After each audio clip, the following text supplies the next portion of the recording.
Uma hora do dia, uma emoção, uma sequência de pensamentos ou a companhia de pessoas específicas. As rotinas podem ser incrivelmente complexas ou fantasticamente simples. Alguns hábitos, como aqueles relacionados a emoções, são medidos em milissegundos. As recompensas podem variar desde comida ou drogas que causam sensações físicas até compensações emocionais, tais como os sentimentos de orgulho que acompanham os elogios ou as autocongratulações. E em quase todos os experimentos, os pesquisadores viram ecos das descobertas de Square com Eugene. Os hábitos são poderosos, mas delicados. Podem surgir fora da nossa consciência ou ser arquitetados deliberadamente.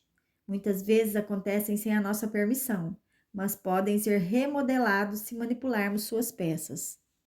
Eles dão forma à nossa vida muito mais do que percebemos. São tão fortes, na verdade, que fazem com que nossos cérebros se apeguem a eles a despeito de todo o resto, inclusive o bom senso.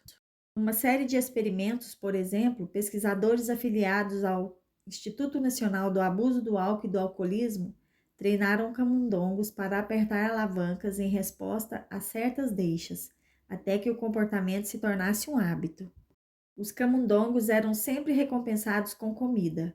Então, os cientistas envenenaram a comida para que deixassem os biscoitos violentamente enjoados ou eletrificaram o chão de modo que quando os camundongos andavam em direção à recompensa, levavam um choque. Os camundongos sabiam que a comida e a jaula eram perigosas.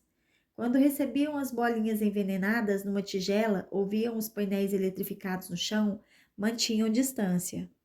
No entanto, quando viam suas antigas deixas, apertavam a alavanca sem pensar e comiam a comida, ou andavam pelo chão mesmo enquanto vomitavam ou pulavam por causa da eletricidade.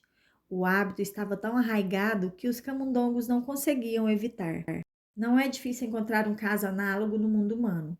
Pense no fast food, por exemplo. Faz sentido quando as crianças estão morrendo de fome e você está dirigindo para casa depois de um longo dia, parar só esta vez no McDonald's ou no Burger King. As refeições não são caras, o sabor é tão bom. Afinal, uma única dose de carne processada, batatas fritas salgadas e refrigerante cheio de açúcar representam um risco relativamente pequeno para a saúde, certo? Você não faz isso o tempo todo. Porém, os hábitos surgem sem a nossa permissão. Estudos indicam que, em geral, as famílias não pretendem comer fast food regularmente. O que acontece é que um padrão de uma vez por mês lentamente se torna uma vez por semana, e então 2 vezes por semana, conforme as deixas e recompensas criam um hábito, até que as crianças estão consumindo uma quantidade de hambúrgueres e fritas que é prejudicial à saúde. Quando pesquisadores da Universidade do Norte do Texas e de Yale tentaram entender por que as famílias gradualmente aumentavam o consumo de fast food, encontraram uma série de deixas e recompensas que a maioria dos consumidores nunca soube que estava influenciando seu comportamento. Eles descobriram o loop do hábito. Todo o McDonald's, por exemplo, possui a mesma aparência. A empresa deliberadamente tenta padronizar a arquitetura das lanchonetes e o que os funcionários dizem aos clientes, de modo que tudo seja uma deixa consistente para desencadear rotinas de compra. Em algumas redes, os alimentos são especificamente concebidos para proporcionar recompensas imediatas. As batatas fritas, por exemplo, são projetadas para começar a se desintegrar no momento em que encostam na sua língua, para fornecer uma dose de sal e gordura mais rápido possível, ativando seus centros de prazer e prendendo seu cérebro no padrão. Muito melhor para estreitar o loop do hábito.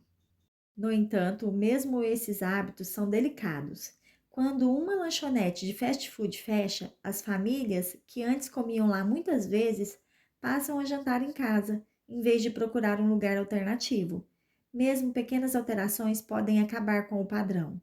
Mas já que frequentemente não reconhecemos estes loops de hábitos enquanto crescem, não enxergamos nossa capacidade de controlá-los. Aprendendo a observar as deixas e recompensas, no entanto, podemos mudar as rotinas. Em 2000, 7 anos após a doença, a vida de Eugênio atingira uma espécie de equilíbrio. Ele saía para caminhar toda manhã, comia o que queria, às vezes 5 ou 6 vezes por dia. Sua mulher sabia que, contanto que a televisão estivesse ligada no Story Channel, Eugênie se instalaria na sua poltrona felpuda e ficaria assistindo, fossem reprises ou programas novos. Ele não percebia a diferença. Conforme foi ficando mais velho, no entanto, os hábitos de Eugênio começaram a ter impactos negativos na sua vida. Ele era sedentário. Às vezes assistia televisão durante horas a fio, pois nunca se entediava com os programas. Seus médicos ficaram preocupados com seu coração. Disseram a Beverly que o mantivesse numa dieta restrita de comidas saudáveis. Ela tentou, mas era difícil influenciar a frequência com que ele comia ou o que comia. Ele nunca se lembrava das advertências dela. Mesmo se a geladeira estivesse abarrotada de frutas e legumes, Eugênio fuçava até achar o bacon e os ovos. Essa era sua rotina. E conforme Eugênio envelhecia e seus ossos ficavam mais frágeis, os médicos disseram que ele precisava tomar mais cuidado ao passear pela rua. Na cabeça de Eugênio, no entanto, ele ainda tinha 20 anos a menos. Nunca se lembrava de pisar com cuidado. Fui fascinado pela memória durante toda a minha vida, Square me disse. Então conheci EP e vi como a vida pode ser rica mesmo se você não pode se lembrar dela. O cérebro tem essa capacidade espantosa de encontrar a felicidade mesmo quando as memórias dela não estão mais lá. Porém, é difícil desligar isso, o que acabou se voltando contra ele. Beverly tentou usar sua compreensão dos hábitos para ajudar Eugênia a evitar problemas conforme envelhecia.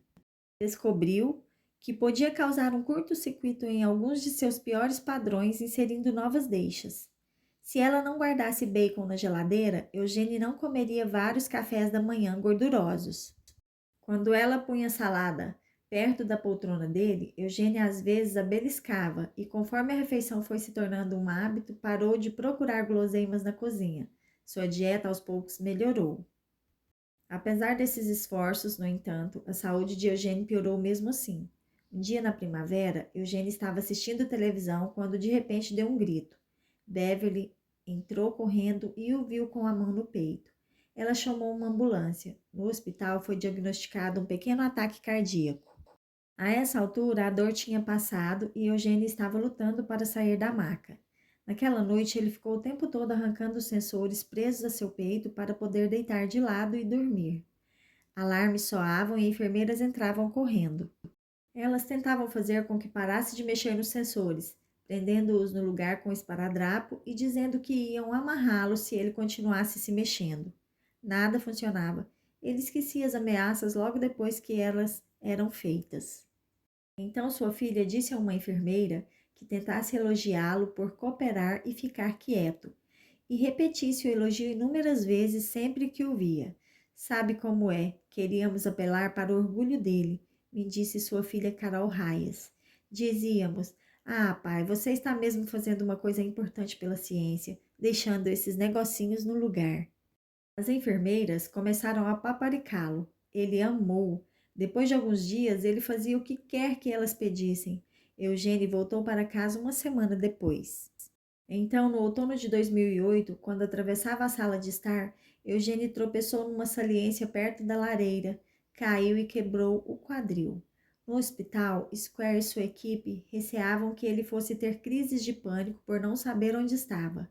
Por isso, deixaram bilhetes ao lado de sua cama explicando o que acontecera e colocaram fotos de seus filhos nas paredes. Sua mulher e seus filhos vinham visitá-lo todo dia. Eugênio, no entanto, nunca ficou preocupado, nunca perguntava por que estava no hospital. Naquela altura, ele parecia estar conciliado com a incerteza, disse Square. Fazia 15 anos que perdera a memória. Era como se parte de seu cérebro soubesse que havia algumas coisas que ele jamais entenderia e aceitasse isso bem. Beverly vinha ao hospital todos os dias. Eu passava um tempão falando com ele, ela disse. Dizia que o amava e falava dos nossos filhos e da vida boa que tínhamos. Apontava para as fotos e dizia como ele era querido. Fomos casados durante 57 anos e 42 deles foram um casamento normal de verdade. Às vezes era difícil, porque eu queria tanto o meu velho marido de volta, mas pelo menos eu sabia que ele estava feliz. Umas poucas semanas depois, sua filha veio visitá-lo. Qual é o plano? Eugênio perguntou quando ela chegou. Ela o levou para fora, numa cadeira de rodas, até a grama do hospital. O dia está lindo, disse Eugênio. Que tempo ótimo, né? Ela falou para ele sobre suas crianças e eles brincaram com o cachorro. Ela achou que ele talvez pudesse voltar para casa em breve. O sol estava se pondo. Ela começou a se preparar para levá-lo para dentro. Eugênio olhou para ela. Tenho sorte de ter uma filha como você, ele disse. Ela foi pega desprevenida. Não conseguia se lembrar da última vez em que ele dissera uma coisa tão carinhosa. Tenho sorte de você ser meu pai, ela disse. Puxa, o dia está lindo, ele disse. O que você está achando do tempo? Naquela noite, à 1 da manhã, o telefone de Beverly tocou. O médico disse que Eugênio sofrera um ataque cardíaco grave e os funcionários tinham feito o possível, mas não tinham conseguido reanimá-lo. Ele falecera. Depois de sua morte, ele seria celebrado pelos pesquisadores e imagens de seu cérebro seriam estudadas em centenas de laboratórios e escolas de medicina. Sei que ele teria ficado muito orgulhoso de saber o quanto contribuiu para a ciência, Beverly me disse. Ele me disse uma vez, logo depois de casarmos, que queria fazer alguma coisa importante com sua vida, algo que fizesse diferença, e ele fez, apenas nunca se lembrou de nada disso.